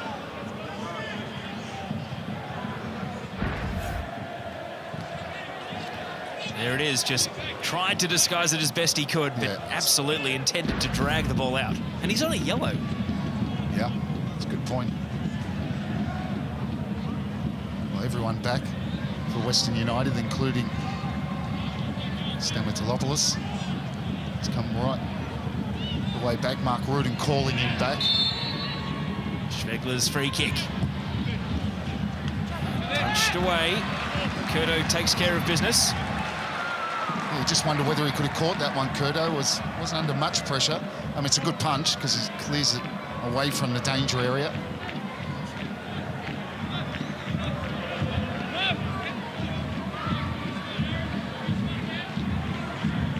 Throw to the edge of the box. True contesting. It's another chance here, Jake True. The lad from Wollongong, signed from the Wollongong Wolves, but giving away an infringement here. His A-League debut, 20 years old. Now a little bit of acrimony, not too serious, eventually amicable as they break up.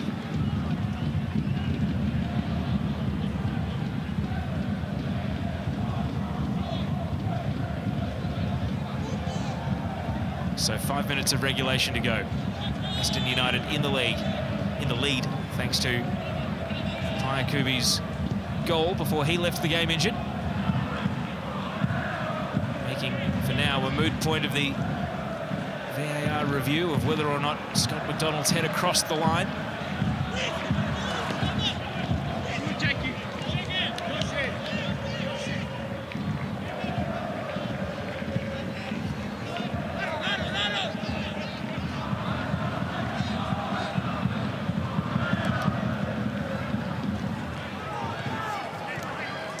Gulam.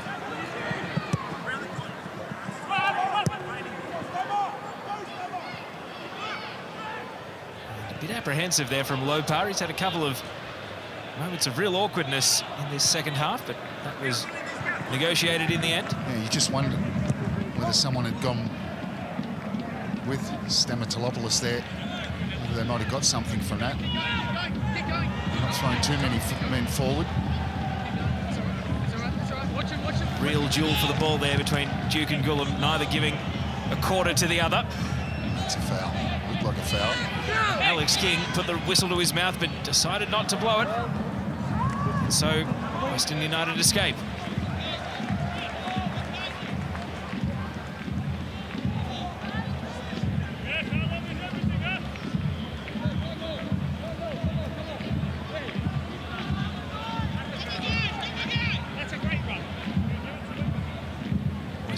Just to take the tempo out of things a little.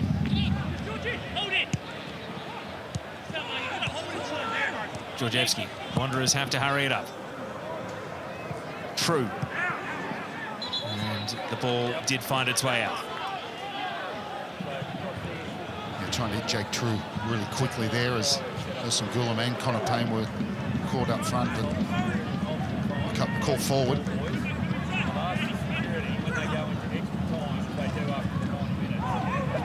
Stamatolopoulos will be able to run here. Honing in on the penalty area and then caught on the blind side by Backus. Flick header on. Gulam, well positioned.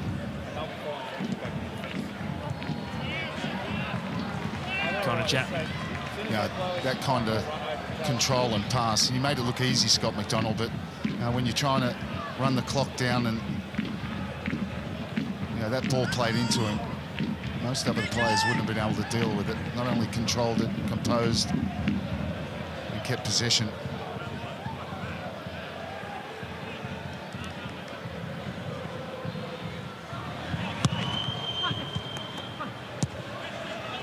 Space for Yeboah. His pass straight to Connor Payne. It's a really poor ball. No pressure at all. Yurtek, Stamatolopoulos. And he's got to be careful. He brings his boot down there, but... Well, he scored a double and got sent off all in the space of a half in a game for Adelaide last year, so he does throw himself about on that occasion. Able to avoid further contact. Marcus Babbel came into tonight on the back of consecutive clean sheets for the first time in his Wanderers tenure, but Fence has been breached twice tonight.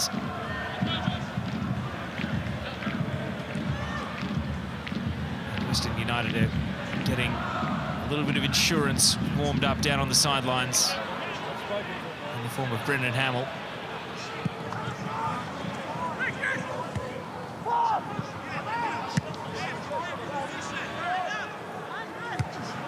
Gulam. McGowan back to Lopa. Last minute of the 90. How many more minutes will Wanderers get to try and chase an equaliser in this game?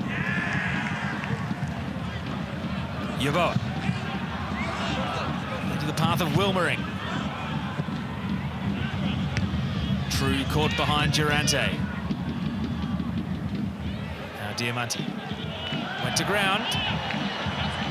Couldn't convince the referee, and the shot coming from Mo Adam, perhaps going across the face, and Curto able to hold. It just shows you, when you're deep, and a little mistake from Diamanti there, and nearly capitalised on it. Bouncing, he tries to hold this one off and goes the wrong way.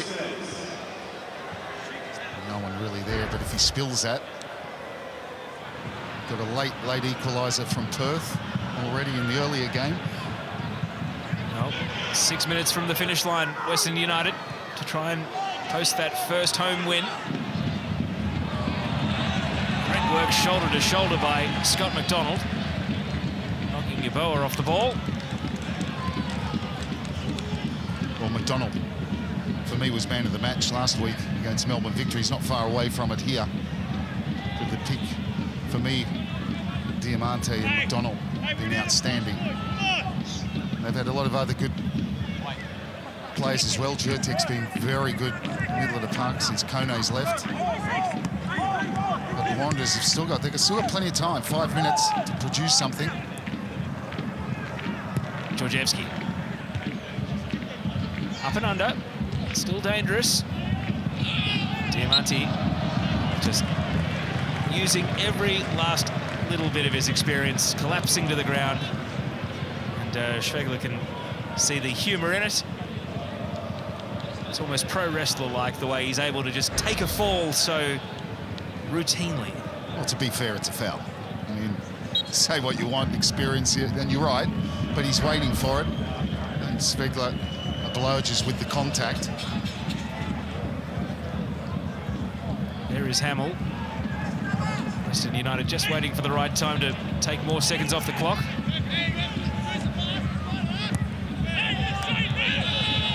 Payne. Stamatolopoulos goes to ground. Referee totally uninterested. Wanderers come away. Mo Adam turns straight into trouble. Now Diamanti. 50-50 was there to be won. Ziegler. Back to Lopa.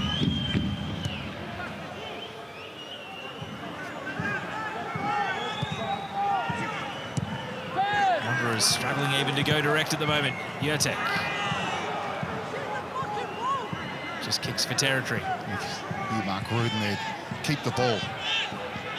He's right, they had good possession there, and they've just turned it over again.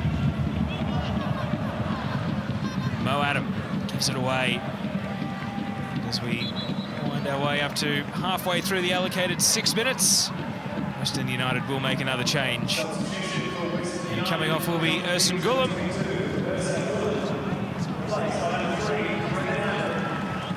And as he leisurely makes his way to the sideline, Brendan Hamill will come on to try and close this one out. And Western United, they're showing their depth this evening. No Barisha as well. Piakube with the goal, and Hamill coming on, Calva, all a lot of experience.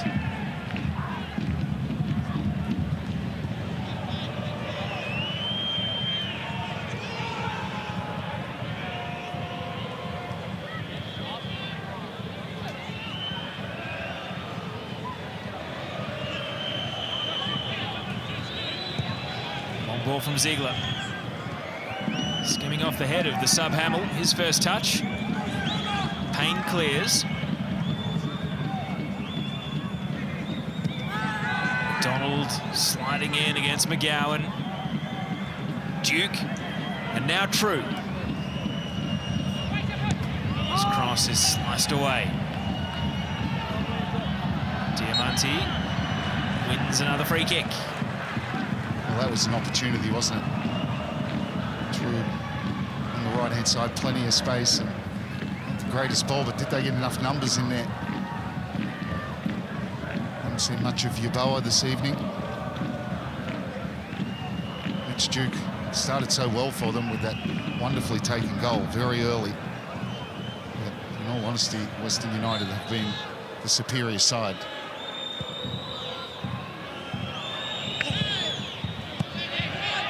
And they're running out of time. Sorry, Teo. Down at the wrong end as far as Western Sydney are concerned.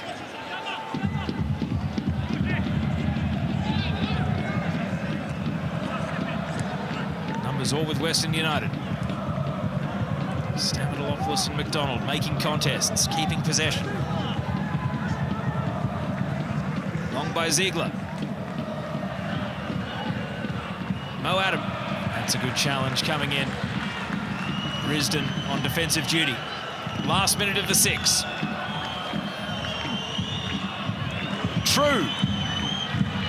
The youngster to Georgievski. That's a good header by Calver. Great by Duke. And that was the chance. Mo Adam couldn't get a touch to steer it goalward. And the flag was up, anyway, in any case. He wasn't to know that. It did come across. Georgievski penetrating. Strike from Mitch Duke. And he didn't flag straight away. He flagged after it, so it was good by the referee's assistant to wait, because if it went in, of course, they would have gone to the VAR to let them sort it out, so referee's assistant did well. First home win for Western United. And this team that has entered the A-League aspiring to be so much like Western Sydney Wanderers has seen them off in the first meeting between the teams. And you can see what it means. Consecutive wins for Western United. Andrew Durante scored for the first time in the A-League in 5 years, and it will be a happy Mark Redan